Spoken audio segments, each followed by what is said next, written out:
اب آپ کو لیے چلتے ہیں کراچی میں، جہاں ضلع کرنگی میں پولیس نے روزانہ کی بنیاد پر عوام کی حفاظت اور جرائم پیشہ کے خلاف اسنیپ چیکنگ کا عمل جاری رکھا۔ مزید اسی حوالے سے جانتے ہیں جاوید محمود ارائی سے۔ جی جاوید محمود ارائی، بتائیے گا اس حوالے سے کیا اپڈیٹس ہیں آپ کے پاس؟ جی بالکل، ضلع Korangi S S P Sajid عامر سدوزئی کے حکم پر کرنگی پولیس نے روزانہ کی بنیاد پر عوام کی حفاظت اور جرائم پیشہ کے خلاف اسنیپ چیکنگ کا عمل جاری رکھا ہے۔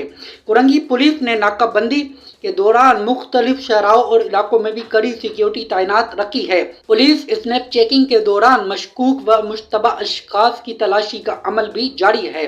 ناکہ بندی و اسنیپ چیکنگ کے دوران ملزمان کی شناخت کے لیے بائیو میٹرک تلاش ڈیوائس کے ذریعے ٹیکنیکلی طریقے کا استعمال بھی کیا جا رہا ہے۔